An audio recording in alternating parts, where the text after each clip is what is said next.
see so many familiar faces, and I can tell that it's winter again up north, although spring is coming to our part of central Mexico. The other co-founder of the center, along with Cliff and me, Bob Stone, wanted so much to be here today, but he couldn't because you know, he's in a wheelchair right now for a few weeks. But he did add a couple pages to my talk this morning. So he's here in spirit with all of us. And I'm very happy to also say that in a few minutes, my sister who is an RN, has moved to near where we live out in Bernal, and she will be a regular participant in our event. So I'm very happy that she is here, and she'll be very happy to meet all of you. She always says, Bob and Betsy have such nice friends, even though Betsy is the prophet of doom and gloom. But you all know that. My talk this morning is the current historical conjuncture, socialism or barbarism. That is a very famous phrase that you've probably heard before. As World War I raged about her, the anti-war socialist and theorist Rosa Luxemburg proclaimed in 1916, during World War I, before being assassinated in 1919 by so-called patriotic Germans, that, quote, the choice facing bourgeois society was either transition to socialism or regression into barbarism. The options were either, quote, either the triumph of imperialism and the collapse of all civilization, as in ancient Rome, depopulation, desolation, degeneration, a great cemetery, which is what happened after Rome collapsed. Or the victory of socialism. And socialism means the conscious, active struggle of the international proletariat against imperialism and its wars. This is the choice that faces us today. But what form does it take? It's different today than in 1919 when Rosa Luxemburg was assassinated. I'll first unveil the mostly financial sources forcing this choice on us, and then point to a possible solution. Cliff and Steve will continue with possible solutions. Instead of progressing towards the society of equality and brotherhood, here's my sister, Kathy Bowman.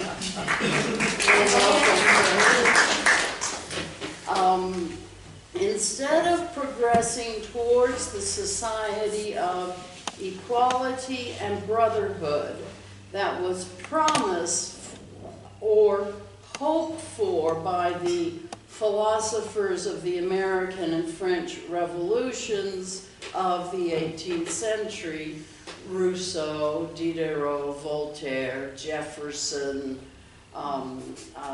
Thomas Paine, you know them. We have instead regressed towards a neo-feudal society that is based on debt peonage. Debt peonage. A lot of my analysis I get from the economist Michael Hudson. This is one of his latest books, Killing the Host. Finance as a parasitical part of society that is killing society, which when you think about Lloyd Blankfein and Alan Greenspan, you know, they're killing us. So we have regressed towards a neo-feudal society that is based on debt peonage. Humans seem at best to have realized and emptied the abstract form of equality before the law that was promised with the French Revolution. And this abstract inequality is perfectly compatible with vast, concrete inequalities of actual life conditions, the great polarization of wealth that we see in society. And this polarization is so extreme that it crushes our freedom and it obliterates our brotherhood. When you think of all of the anti-immigrant sentiment, that is a crushing of our notion of humanity and brotherhood. In medieval times, roughly 1200 to 1500 or 1100 to 1500, money lending at interest was considered by the Roman Catholic Church to be a sin. It was the sin of usury. It was assigned to the Jews, who were allowed to lend money at interest to Gentiles, but not to other Jews. But Jews were also forbidden from being landowners. So this way, the wealth of the land, the landed aristocracy, was separate from the bankers. Bit by bit, the Roman Catholics, through casuistry, which is a word you might know, and later the Protestants, after the Protestant Revolution of the 16th century, bit by bit the Catholics and the Protestants joined in the banking services, lending at interest, and the Jews were allowed to buy land. So bit by bit, this separation of wealth, land, and banking services, the people who owned them came together.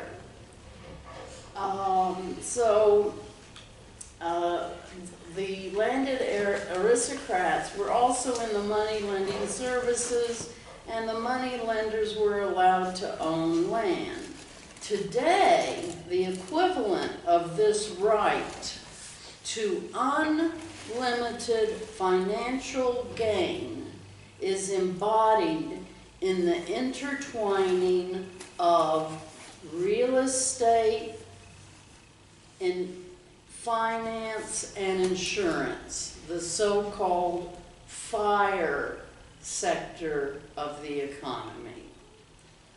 Money gained by the FIRE sector should not be counted as GDP, according to economist Michael Hudson, because such money is not earned by productive activities, but rather by extractive activities that take value out of the economy by what economists call economic rent.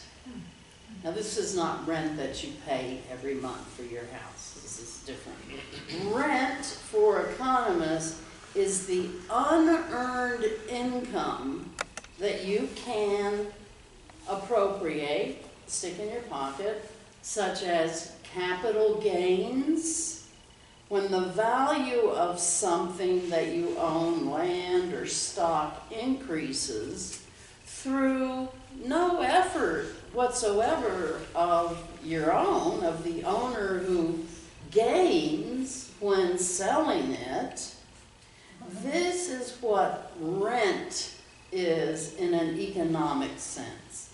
It's unearned income rather than earned income by working at a job, manufacturing, producing something. Now, we all make capital gains when we buy a house, sell a house, but it's so much a part of our world that we don't even see it. And that is capital gain or rent. For Marxist economists, value or gain is created only by two different things: human labor and nature. Those are the only two things that create new value.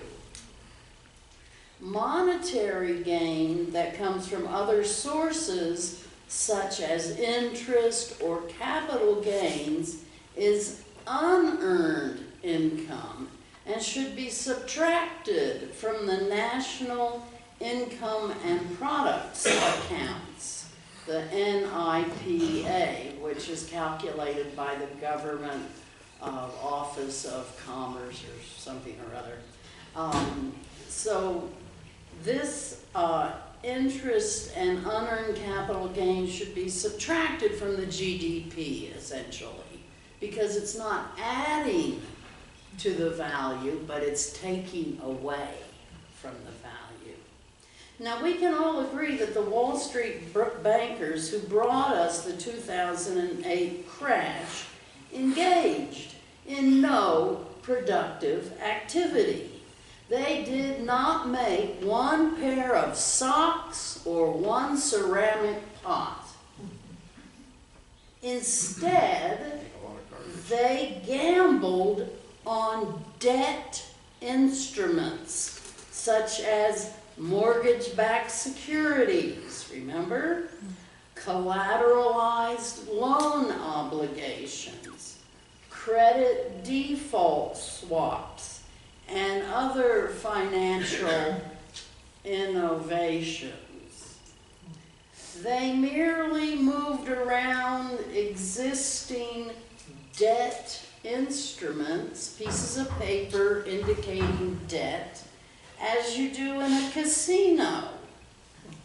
But this opening toward unlimited wealth had real world consequences in the global south, as we shall see.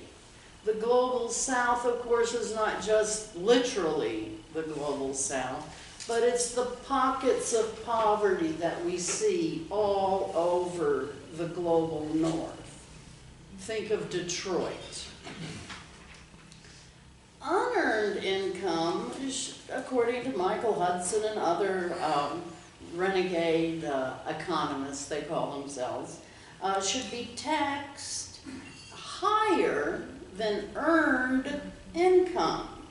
Of course, in the United States and in most of the developed world, capital gains are taxed at a lower rate than income that is earned by working. Just ask your accountant. This is not mere happenstance. This is not an accident. The fire sector of the economy finance, insurance, real estate, has lobbied Congress for decades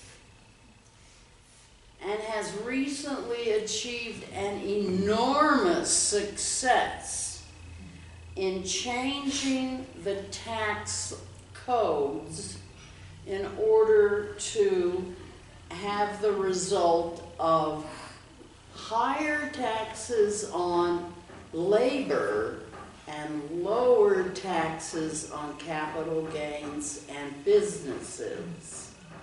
It used to be businesses paid more of the total amount of income tax and workers paid less. But now workers pay more in the whole pile of income tax than businesses do. You might remember that under Richard Nixon, the top tax rate was about 90%. Remember? And capital gains were taxed much higher than income earned by working. That sleight of hand writ large is how today workers pay a larger percentage of income tax than do businesses and those appropriating capital gains. Warren Buffett himself has admitted that he pays a lower percentage of his income in taxes than does his secretary. So one important change in monetary practice in the history of capitalism over the last 500 years is that the fire sector and those who own land have changed the laws so that the wealthy can own land and banking services rather than the two being separated as during the medieval period. And this has led to such extreme concentration of wealth or polarization of wealth on the one hand and the mass impoverishment of the planet's population on the other hand. This is dangerous. The other important change in monetary practice is that it used to be the king or the ruler or the government that created money and introduced it into the general economy. Abraham Lincoln, for example, financed the Civil War with greenbacks, with money that was printed debt-free by the government. The U.S. government ended the Civil War with no debt. Since 1913 and the creation of the Federal Reserve is a giant private bank that is owned by the other giant private banks, Citigroup, Chase, Morgan Chase, Bank of America, Wells Fargo, and one more. These giant banks own the Federal Reserve, and ever since 1913 and its creation, private banks have been allowed to create money by lending it into the general economy, not by issuing it into the general economy, but by lending it. So today, all money represents a debt that is owed to someone. Society is divided by those who own the debts and those who owe the debts, the creditors and the debtors. and all debts have to be repaid with interest, compelling every debtor to repay more than was borrowed, and firmly rooting the growth imperative of capitalism into the very heart of the economy. And it is this growth imperative that is killing our habitat, our planet. Ultimately, societies end up with a small group of creditors and a very large group of debtors. In the ancient world, the resulting social strife produced a new ruler who canceled the previous debts of individuals so that the game could begin again. Even Jesus Christ preached debt cancellation or a jubilee year every so often, so that individuals could be freed of their debts periodically, and they would not spend their lives in debt servitude, and their children would not inherit their debts. And that is something that used to happen. Children inheriting their parents' debts. Well, we know what happened to Jesus, and most debtors don't have a very bright future either. So where are we now? We have a society of the creditors, the 1%, and the debtors, the 99%. What will be the solution? Now, William Davies, in an article in the New Left Review entitled "The New Neoliberalism," describes 3 stages of neoliberalism, and he says that we are now in the punitive stage of neoliberalism since 2008. Punitive in the sense that there are no regular jobs. It's the gig economy. Jobs are temporary. There is no single-payer health care system. Medicare is threatened with being cut back. Medicaid is threatened with being cut back. This is the punitive phase of neoliberalism, where you can't even get a decent job with benefits and you can't get a retirement. I know a lot of you and myself have children who are described as used to have. Used to have a job, used to have a home, used to have a car, but they were all lost through debt foreclosure. Alan Greenspan has called the period since 2008 the Great Moderation. And by that, he meant that workers were so indebted that they were one paycheck away from foreclosure and homelessness. And they were so docile and moderate that they didn't strike or make demands of their employers. Now, for employers, this immiseration and traumatization of the workforce is a good thing. But we don't think it's a good thing, and the 99% don't think it's a good thing. We at the Center for Global Justice have discussed neoliberalism for 13 years. I remember I gave the first talk on neoliberalism in 2004. We talk about neoliberalism as a response to the 1970s crisis of capitalism, or rather the crisis for the 1% in the rate of profit and the slowing of accumulation and concentration of wealth upwards. You know, the goal of capitalism is fundamentally to accumulate and concentrate the wealth of society into fewer and fewer hands, just like in the game Monopoly, when one person ends up owning the entire board.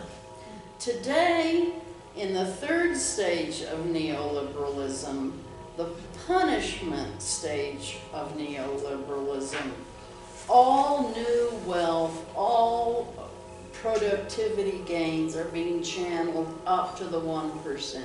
There has been no recovery since 2008. Workers are so insecure in their employment, in their precarious position, in their gig economy. They're so indebted with student loans, credit card loans, mortgages, car payments, payday loans. This state of traumatization of the general population, and it's worldwide. I mean, you wonder why does it seem like everybody's crazy? Well, you know, there's a reason for it. Everyone is scared to death that they're going to be homeless. The withdrawal of public service, this generalized public psychosis where everyone lives in fear. Well, this has got the elites really scared. Good. Finally. We're caught in the pincers of the creditors and their militarized police and their legal claims of ownership and claims that all debts must be paid. We're being squeezed by the militarized surveillance state, which acts on the behalf of the 1% of creditors, while we, the 99% of debtors, live in debt peonage and work as hard as we can. Well, our children do. We're retired. The U.S. military and NATO, which are now synonymous, enforce the terms of the creditors and squeeze every last drop of blood from the debtors. And people are dying. There are those committing suicide, farmers in India because of their debts, pensioners in Greece who do not want to go dumpster diving for dinner. Veterans in the United States, 22 U.S. veterans commit suicide every single day. Yeah. And there are those who are being killed for striking back, such as the miners in South Africa, or a poor black motorist in the U.S. who has a taillight that is out of order and gets stopped by the police and murdered. Not to mention, of course, that the U.S. is murdering innocent women and children who are called terrorists in 140 countries in the world where there are U.S. military installations. There are 1,000 U.S. military installations in the U.S. There are 1,000 outside the U.S. in 140 out of the 200 or so countries in the world. The current U.S. administration is just daring Russia and China to attack the U.S. We are truly at a turning point in history where the elites of the world, as Cliff has long said, have turned against the citizens of their own countries in a last grab at enriching themselves before the whole mess collapses. They have taken over the reins of power, and the militaries are under their control, and they are threatening us all with death if we don't obey and turn over to the 1% the product of our labor, leaving us not even enough to make the interest payments that are due on our debts. At the same time that this 1% with their armies, guards, drones, police, surveillance systems, cameras, at the same time that they're threatening with death, the poors, that's a new phrase, the poors, P-O-O-R-S, the poors of the world are rising up against this threat. I know that Cliff and Steve will talk more about this. Everywhere one looks, the South African miners, the indigenous in North America fighting pipelines, the indigenous in South America fighting the destruction of the Amazon and their natural habitat, the Chinese workers who are on strike by the millions. Everywhere we look, we see what can only be described as a global uprising against capital and the threat of death that the capital imposes to squeeze the last drop of profit from the workers.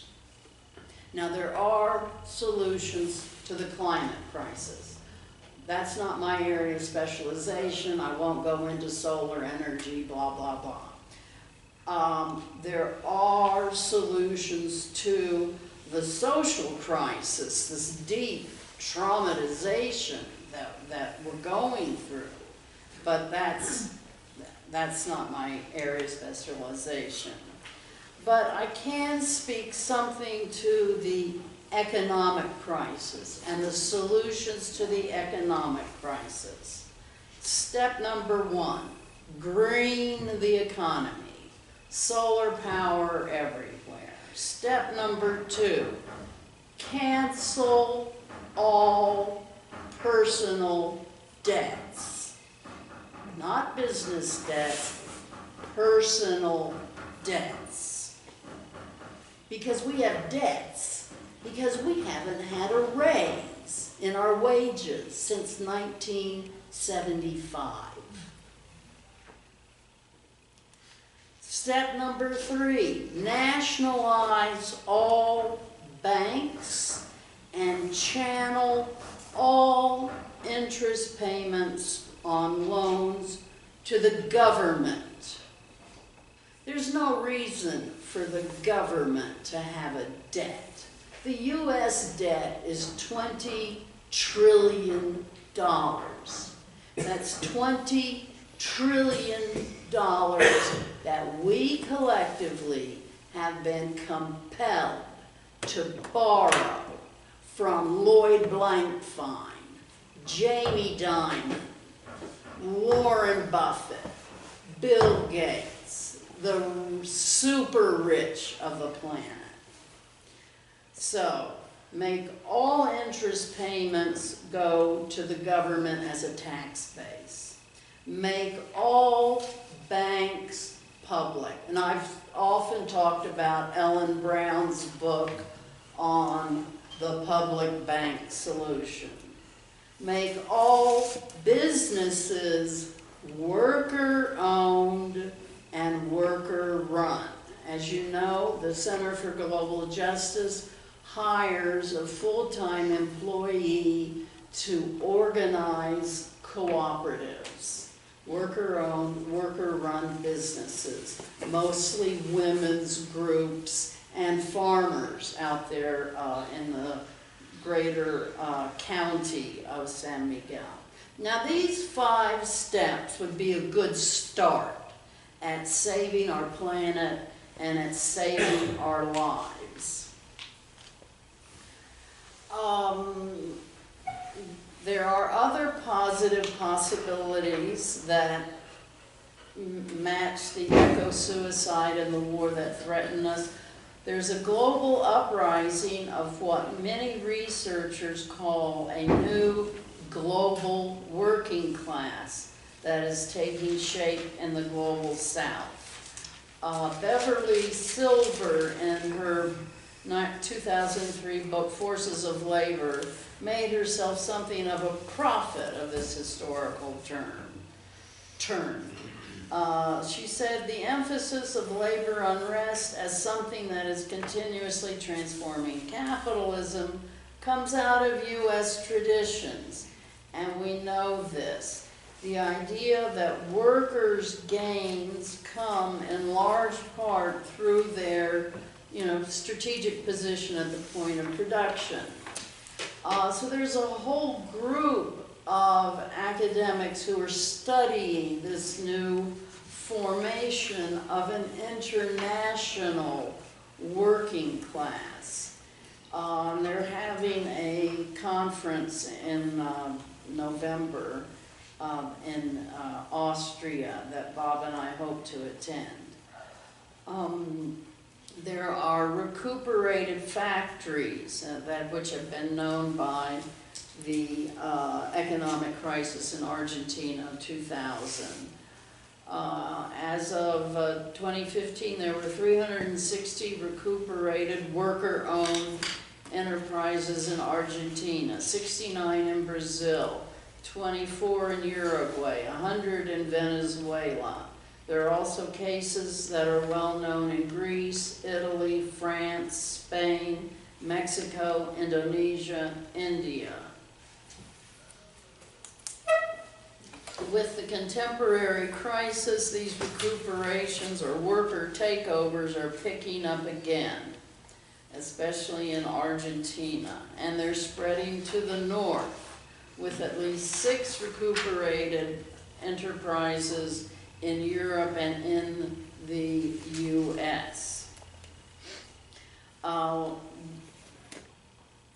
We at the Center for Global Justice are involved in international networks of recuperated factories, worker-owned and worker-run enterprises, peace movements, the anti-war, anti-military, anti-nuclear, and anti-surveillance movements worldwide. There's an online conference happening right now as we speak,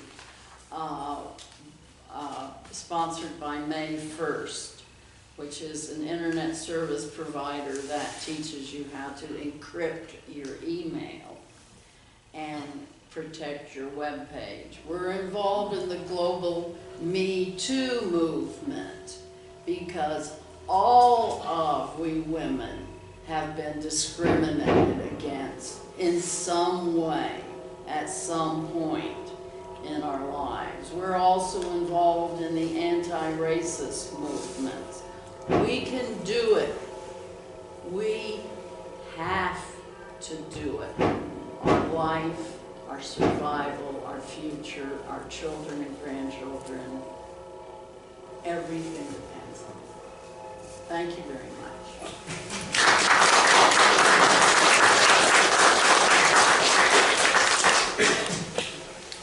Well, I told you Betsy could paint the dark picture for you, with a glimmer of hope there at the end, although I couldn't help but think that the present administration in the United States is moving in the opposite direction. What I wanted to talk about is possibilities for moving in a different direction. I want to talk about vision for a leap forward. And much of what I have to say spins off from this latest book by Naomi Klein, No is Not Enough. Resisting Trump's shock politics and winning the world we need. It's a timely book. She calls us to resist President Trump and the turn to a reactionary right our politics has taken with him. But she reminds us that even if we succeed in that, we will still be left with the conditions that gave rise to Trump in the first place. We've got to do more than just resist. She calls us to change the neoliberal paradigm that has guided, or I should say misguided, public and private life for the last 4 decades in the US, and much of the rest of the world as well. This is no small challenge indeed, but without a new way forward, life will become increasingly unlivable. So, what is this neoliberalism she speaks of? It's a term unfamiliar to US ears, but widely understood in much of the rest of the world. It's about time we catch up. What adds to our confusion is that it is not just a new version of the New Deal liberalism that we grew up with. Rather, it is a renewal of the 19th century liberalism of laissez-faire, free market, unbridled capitalism of the robber baron era. The 20th century social liberalism we're more familiar with is the opposite of that. Born of the crisis of the Great Depression of the 1930s, social liberalism accepts the need for an active state to protect ordinary people from the depredations of the market, while also regulating and guiding the economy to make capitalism work. That social liberalism, or social democracy as it's also called, was the dominant public ideology up through the 1970s. But then with the presidency of Ronald Reagan and the leadership in Great Britain of Margaret Thatcher, a new ideology began to eclipse it. Rather than seeing the state as the instrument for democratic self-government, it saw, in the words of Reagan, government as the source of our problems. Government should just get out of the way and let the market direct society. This doctrine of the supremacy of the market is what is called neoliberalism, or sometimes market fundamentalism. Now, the dirty little secret that advocates of neoliberalism tried to hide from our view is that, in fact, government is still needed to structure markets so they will work for capitalism. For example, unions must be curtailed since organized workers bargaining collectively distort a free market in labor. Individual workers are to be free to sell their labor as they choose. At the same time, investors can organize collectively into corporations and operate freely in the market. And the grossly unequal power relations between individuals and corporations is ignored. What this points up is that neoliberalism favors the interests of corporate capitalism over working people. In sum, neoliberalism is a project for unbridled capitalism. It is the default position of capital when it is unrestrained by popular forces. Well, what is the function of government in a capitalist society? Naomi Klein has stated the neoliberal answer in clear terms. Quote, governments exist to create the optimal conditions for private interests to maximize their profits and wealth. Close quote. It is then claimed that this is in the general interest of society because profits and economic growth benefits everyone. The trickle-down myth. With this agenda, it should not be surprising to find widespread anti-government sentiment among the populace. When government benefits the few at the expense of the many, then government is seen as bad, and less government is better. It is precisely due to the anti-democratic view of neoliberal government that it and the political elite who champion neoliberalism lack legitimacy, a fact that voters declared in the 2016 election. By contrast, in a genuine democracy, government is an instrument through which a community promotes the common good. One way it can do that is by making available those common resources that can support the human development of its members. Institutionally, this takes the form of public goods or other types of commons. The thrust of neoliberal ideology is to privatize everything, taking common resources, even those built at public expense, and commodifying them so as to be able to realize a profit from their use. This then leads to economic inequality. As Ronald Reagan famously said, "I always want America to be a country where someone can get rich." Note, someone, but not everyone. The role of government is to facilitate private enrichment. Neoliberalism is the default logic of governance in a capitalist society, in the absence of social movements pressing for support of the interests of the popular classes. It takes such popular pressure to force ruling elites to moderate policies in their favor, if only to maintain social stability. This often results in the creation of public goods. But when popular pressure wanes, the capitalist state reverts to its neoliberal function, privatizing these public goods. Privatization of a public good breaks it away from the community and subjects it to the will of a private owner. No longer serving the interests of the community, it serves the interest of its owner. It is that privatization that we are now called on to resist in the age of Trump.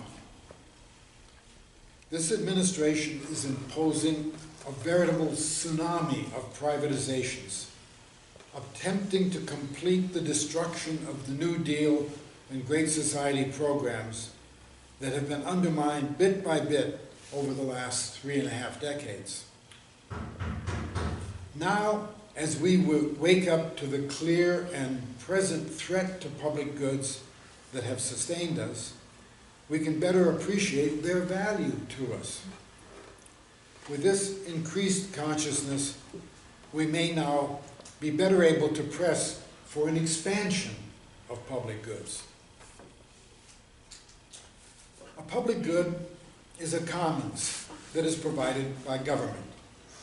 There are also commons provided by communities, but it is the public ones that are now under attack due to the hostile corporate takeover of the government.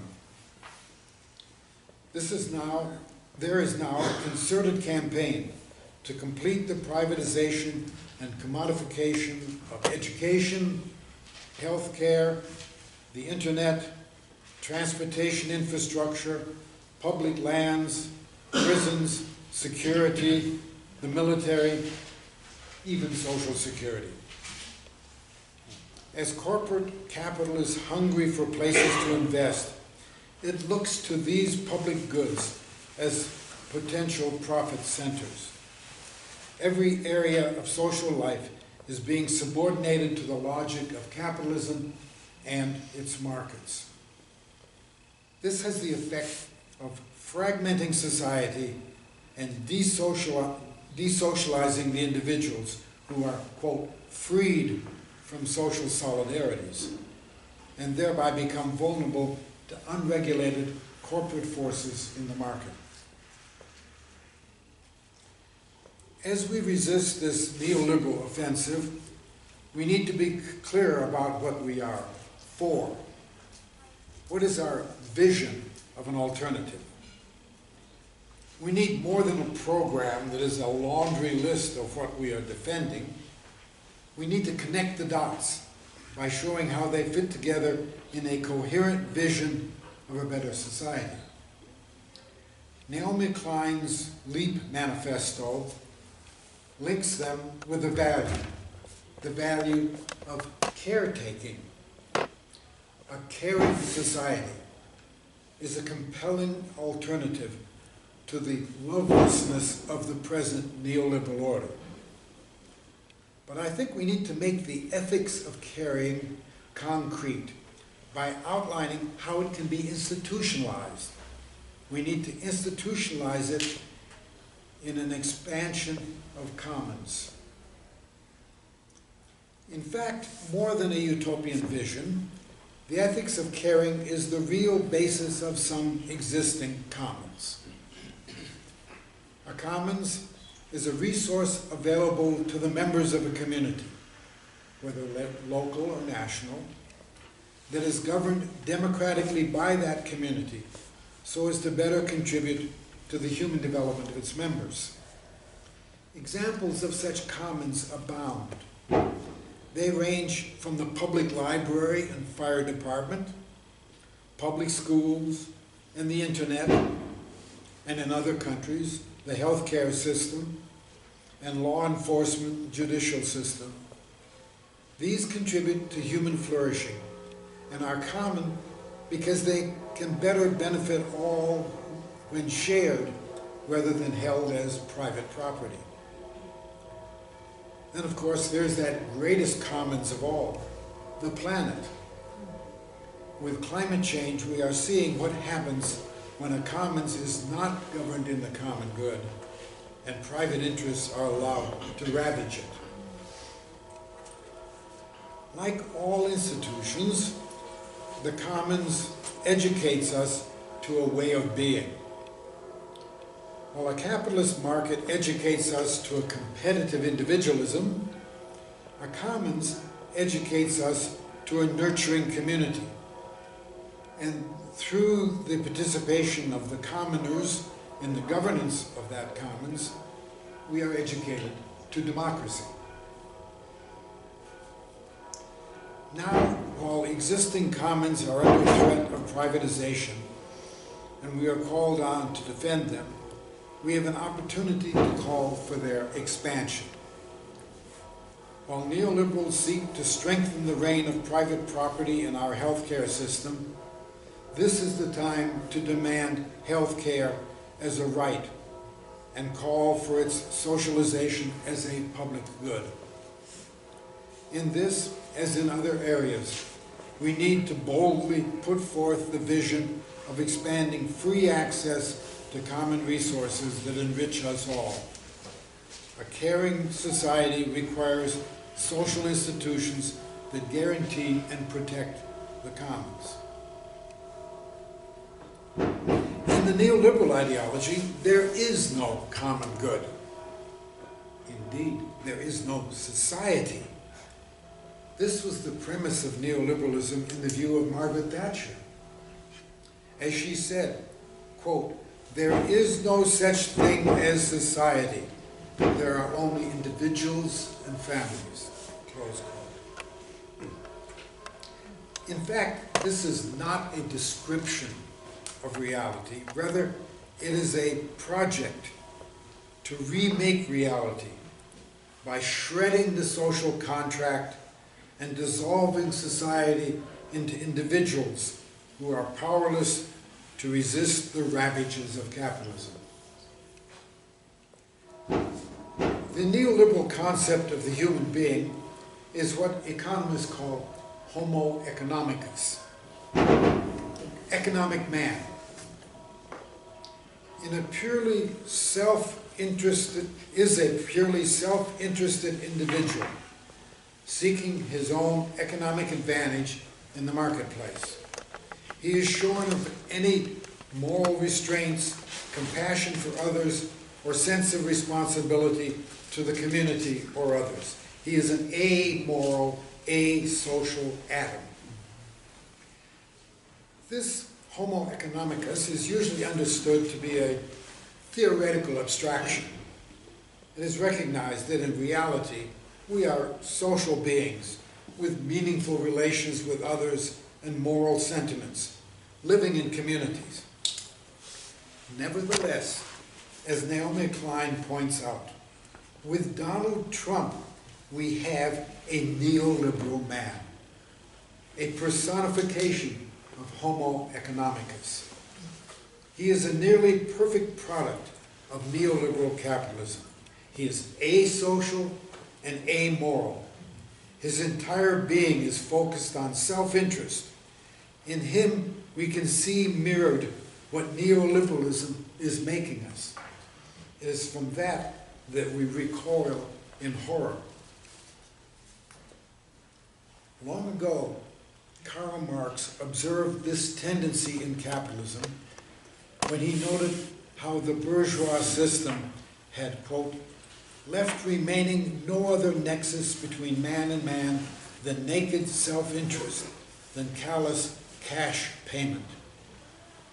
Marx famously observed, it has drowned the most heavenly ecstasies of religious fervor, of chivalrous enthusiasm, of Philistine sentimentalism, in the icy waters of egotistical calculation. It has resolved personal worth into exchange value, and in place of the numberless indefensible chartered freedoms, has set up that single unconscionable freedom, free markets. In one word, for exploitation veiled by religious and political illusions, it is substituted naked, shameless, direct, brutal exploitation. Close quote. This is the ethics of neoliberalism, unleashed by unrestrained capitalism. That is why a genuinely human alternative vision to neoliberalism roots us in human collectivities, in communities. We are not only economic beings, we are also moral beings with a social identity. We care for others as well as for self. That is why we common together with others in a community to share resources that contribute to the fuller human development of all. As we struggle to resist the neoliberal world, we come together to build vibrant, resilient communities. Ours is a vision of a society based on solidarity, of collective empowerment, of public institutions that nurture the fuller development of all humans. Ours is a struggle to reclaim a human world. Thank you.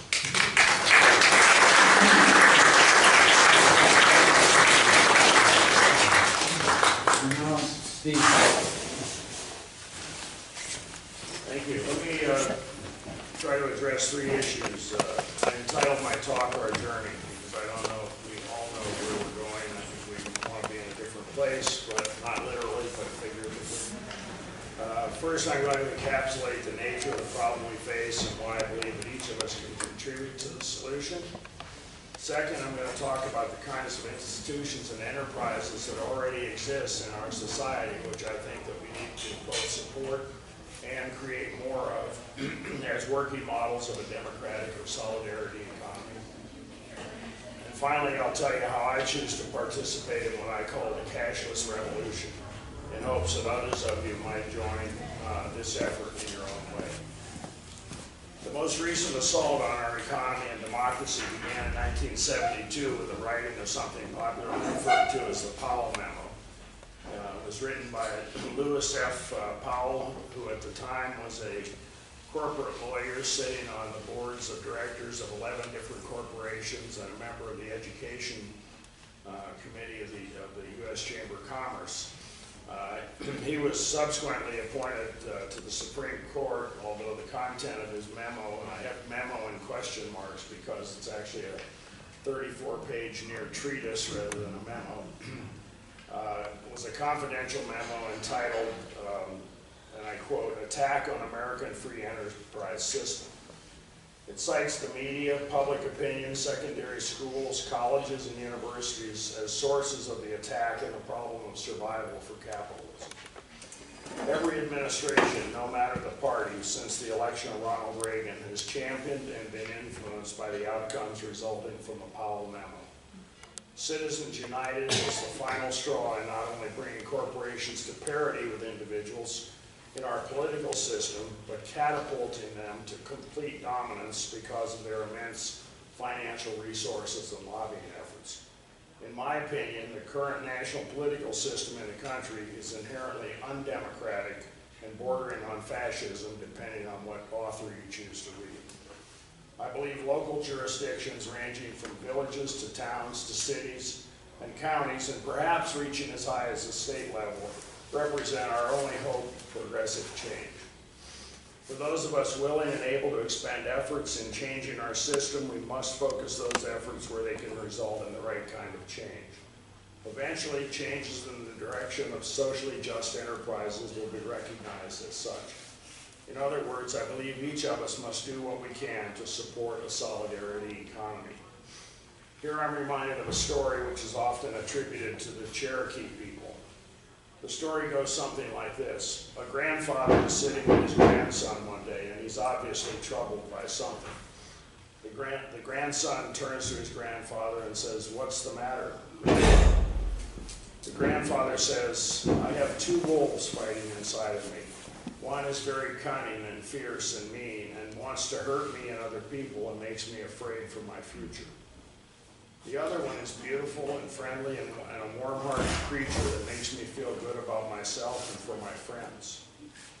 After hearing what the grandfather had to say, the boy thought for a moment, and then he turned to his grandfather and said, "Grandpa, which wolf is going to win?"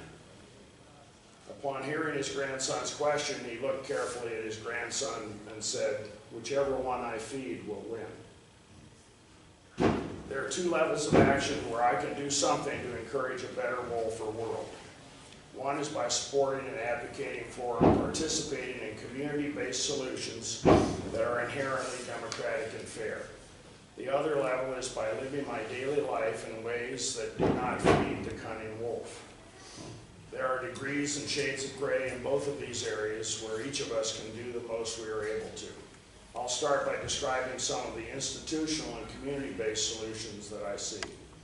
Let's recognize that there are many of these enterprises already in our midst, and usually there's a polar opposite in the world of the international capitalists. Let's start with banks. No need to describe commercial banks here. We've already seen how they are the bottom of the bottom feeders supporting capitalism.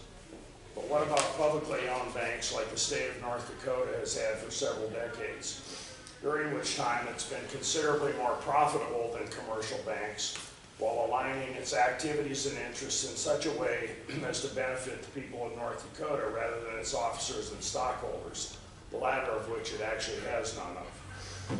Several other states and municipalities are now considering the option of public banks as an alternative to commercial banks. Support them. Credit unions have been around a long time, and while they have offered limited services compared to commercial banks in the past, that is no longer the case. Credit unions now offer virtually the same services and often at lower cost and better interest rates than commercial banks. The main differences are that most credit unions are nonprofit and they're accountable to their members, not to stockholders. Credit union membership is open to virtually anyone, and there are over 7,000 credit unions in the United States with over 100 million members. Most credit unions return profits on investments to their members or to the community or state in which they are licensed. All are insured equally with banks, and few, if any, engage in financial speculation. In a credit union, each member has one vote rather than having voting privileges in proportion to the amount of their deposits or shares. One of my credit unions, which is a nonprofit organization, will hold its annual meeting on April 24th in Albuquerque. Usenda Credit Union refers to itself as a financial cooperative and has about 135,000 members. It was started in 1935 by a handful of teachers whose office was the secretary's office at a public school. Each member is entitled to one vote, whether that member has one account or 20 accounts, and whether that member has $5 in his account or $500,000 in her account. Despite these features, which I think are admirable, the majority of people still choose to do business with the most corrupt and egregious offenders among the major banks. Although there was a shift toward credit unions after the 2008 quote-unquote free market bailout of the banks still control the majority of financial accounts in the states. Another community-based enterprise are the over 1,000 rural electric cooperatives in the U.S., which were first started in the 1930s when the private sector said that rural electrification was not profitable enough for them to get involved. These cooperatives were established with government assistance, and today America's not-for-profit, consumer-owned electric cooperatives provide services to 42 million people in 47 states. I belong to two rural electric cooperatives. One was the Kit Carson Electric Cooperative in northern New Mexico, and another one was called Carbon Power and Light in Wyoming. These are member-owned cooperatives which have a board of directors elected by the membership, just like credit unions, and they also pay dividends to members. For example, at Carbon Power and Light, everyone in their service area is a fee-free member. That is, there are no dues. You just pay your electric bill, but at the same time, you automatically become a vested member of the cooperative, and you begin to earn dividends, so that after a 20-year period of membership, or after your initial membership, you begin to receive dividends. So my dividends in that cooperative began in 2008. So far, I've received $1,700, and I'll still receive another $700 or so over the next 4 years before my membership period expires. In addition to rural electric cooperatives, which, by the way, are collectively the largest energy distribution system in the country, there are a number of municipalities that already operate their own utility companies, providing water, electric, and even gas service to their customers. For example, Los Angeles Department of Water and Power has 3.9 million customers. Many cities are looking at ownership as a means of controlling climate-abusive practices of privately owned energy companies. These rural electric co-ops and municipally owned utilities are leading the way in providing sustainable and renewable energy choices to combat the climate-altering impacts of fossil fuels. One of the commonest forms of co-ops that many of you are familiar with are food co-ops. These range from fairly informal groups called buying clubs who periodically order and distribute products and other food items to members, to what are called CSAs, or community-supported agriculture, where people invest in a local farm or organic growing enterprise in exchange for a share of the fruits and produce that's grown in that farm every year. And of course, there are lots of farmers markets around the country. Let me tell you about a cooperative in New Mexico that I used to belong to. La Montanita Co-op was started with 300 families in Albuquerque in 1976 with a single small brick and mortar distribution location. Today, 40 years later, La Montanita has 17,000 member families with 6 stores in Albuquerque, Gallup, and Santa Fe. Membership is $15 a year, or $200 for a lifetime, which entitles members to quality food and special prices, although anyone can shop at La Montanita. In addition, members may receive what are called patronage funds each year in proportion to the amount of money they have spent. Since 1990, La Montanita has returned over $400 million to its owner members. La Montanita also provides 10 cents to a local member, to a local nonprofit of the member's choice for every reusable bag that you bring into the store and is used. This program was started about 6 years ago, and the co-op has now given over $200,000 to local nonprofits. Another interesting feature of La Montanita is their food shed program. Everybody is familiar with watersheds, but what about a food shed? Well, food shed is a means of defining what is meant by locally grown. And in the case of La Manzanita, they've chosen a 300-mile radius around the city of Albuquerque as constituting locally grown enterprise or produce and fruits. That's as opposed to the thousands of miles that most of your industrial grown food travels before it reaches the store you shop at. These are just a few facts about La Manzanita, which is one of over 200 member-owned food cooperatives that belong to an organization called Co-op Stronger Together. These and other food co-ops can be found virtually any place people live. In addition to these food co-ops, there's a growing movement toward creating what are called worker-owned cooperatives. Rather than customers being a member of the cooperative, in these co-ops, the workers themselves actually own and operate the business. One of the better-known examples of a worker-owned cooperative in the U.S. is called Evergreen Cooperatives in Cleveland, Ohio. Some of you also may be familiar with Equal Exchange, which is a fair trade worker-owned cooperative based near Boston, but distributing fair trade products nationwide. In the case of Evergreen, this series of cooperative businesses includes a large commercial laundry, a hydroponic lettuce growing operation that produces several million heads of lettuce a year, and a solar energy company. Evergreen was started in 2008 by the Cleveland Foundation, working with what are known as anchor institutions in this inherently poor capitalist wasteland area of Cleveland, where the median income was about $18,500 a year. These are just a few examples: credit unions, electric utilities, food co-ops, and worker-owned cooperatives of what I call the institutional categories of things which I can choose to support. Most of these also spill over into the category of local, which is what I'd like to discuss next. So what does it mean to be a localist? I'm a localist. You can tell just by looking at me, right? Well, an organization I like is called the Business Alliance for Local Living Economies, or BALI. They describe localism as being concerned first with interrelationships in your everyday life, and particularly how we interact with the place we live and the people in that place, similar to what Cliff was talking about in the LEAP manifesto. Said differently, it's how we connect with people, other life, and the land. In other words, everything that matters. A localist knows that supporting local food sources that practice regenerative agriculture rather than industrial agriculture is a good thing. A localist knows that supporting a locally owned independent business means that on average 67 cents out of every dollar they spend at that locally owned business is going to stay in their community. Whereas if they spend that same dollar at a big box or corporate store, 67 cents out of that dollar is going to leave their community.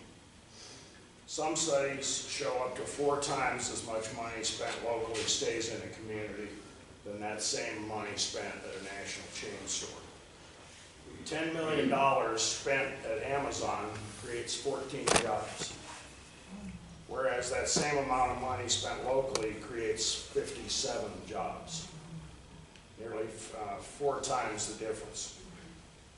Fundamentally, a localist acts local first because they believe in a healthy local economy over international capitalism that exploits people and the environment. Depending on which page I look at, depending on your level of commitment, you can take that as far as you want to go. A Bali-inspired network in Arizona called the Local First Arizona Movement has over 3,000 independent business members and over 1,000 individual member supporters. Similar entities can be found all over the U.S. If you want your town or community to be there for your kids and grandkids, then you have to support local business, not the corporations who have a rich history of leaving industrial and residential graveyards in their wake wherever they go. Part of my strategy about which wolf to feed I call the cashless revolution. If you think about what the banks and international capitalists want and need most, it's your money. So why not withhold your money, their food, and give it to the better wolf? sort of like a personal BDS, or boycott, divestment, sanctions program. I was making a friend a cappuccino on Christmas Day, and although I have a small espresso machine with a steam wand that I can foam milk with, I just used a small milk steamer and foamer that we received as a gift from a friend. She had visited us in Chiapas and seen me struggling to get a nice foam with my steaming wand using almond milk. She had one of these little machines and loved it, and so when she went back to the States, she sent us one as a gift. It turns out the difficulty of foaming almond milk is more related to the brand and even the lot number within the brand than it is to the type of machine that one uses. Nevertheless, I have succumbed to using the new foamer whenever my wife now asks for a cappuccino. So on Christmas morning, I showed it to our friend here in San Miguel and told her it worked great, that my only issue with it was the manufacturer. The brand is Nespresso, which is owned by Nestle, one of the largest food corporations on the planet. I explained to her my issues with Nestle because of their history of abuse in their supply chains for both coffee and chocolate. Nothing serious, just child slavery in the cocoa plantations in West Africa and poverty wages for coffee all over the world. I learned about these issues in my 15 years working with the fair trade sector of our economy. Our friend said, "Boy, it must be tough for you to walk through life as a consumer with issues like that." I replied, "No, not really. It just takes some effort and a willingness to say no to things when the only source seems to be a company or corporation that I choose not to support. It's taken me 8 or 9 months living in San Miguel to understand where I can source products that my wife and I want or need while staying true to my consumer values. Well, the only way I can really be a localist is to act. So what does that mean in my life? For starters, it means that I haven't set foot in a Walmart for 20 years. It also means that I haven't knowingly purchased or consumed any products made by Kraft, Nabisco, Hershey's, or Nestle, nor been in a Starbucks in the last 15 or 20 years. I haven't purchased anything from Amazon for over 10 years. I don't use Twitter or Facebook. I never use Google as a search engine, and I do my best to avoid their other products as well. This means I do quite a bit of research online, and I read a lot of labels and do what I can to understand who owns what I'm buying and so on and so forth. Each one of the corporations or brands I boycott have a particular rationale, which I'm happy to share later. Another challenge for people trying to be conscious consumers is that lots of corporations like Walmart and Starbucks began advertising themselves as local once they figured out that the local movement was getting some traction. Notwithstanding the undemocratic financial and economic characteristics of large corporations, these tactics just make it more difficult for the conscious consumer to figure out what's going on. One strategy is to only shop at businesses which are part of an accredited organization like Bali, or to only shop at what you know is a small, locally owned business. Or you can look into the labor and business practices of different corporations as well as their supply chains and begin to develop your own list of things you won't buy. This is a lot of work. This will result in a list of where not to shop or minimize shopping that may include various corporations and their subsidiaries, formula stores, big box stores, including supermarkets, specific brands, etc. Instead, go to a credit union rather than a bank. Buy food from a cooperative instead of a big box store, no matter how upscale and glitzy they make the industrial food scene. To quote Einstein, we can't solve problems by using the same kind of thinking, aka behavior, we used when we created them. You may have noticed that I've said virtually nothing about political reform other than to suggest that I believe how I spend my money and how I live my life makes more difference than how or if I vote. But what about politics? If we are to be a civil society, then there does need to be a politic. And for me, that means localism for now. A localism which perhaps when strung together among enough people in different small communities or cities and towns can eventually resurrect some semblance of a democracy where there are real choices, as opposed to the theatrical choices of no difference offered by today's mainstream political parties. What else? Support members of the Fair Trade Federation, like Peace Coffee and Equal Exchange. Buy things online if you can't buy locally. Thrive Market is a new e-commerce website that offers free memberships to low-income people to buy quality food and supplements. Look for organizations that are nonprofit. Websites like Bali and Green America, as well as many others, are rich with information. The world is literally full of options for us to do things differently.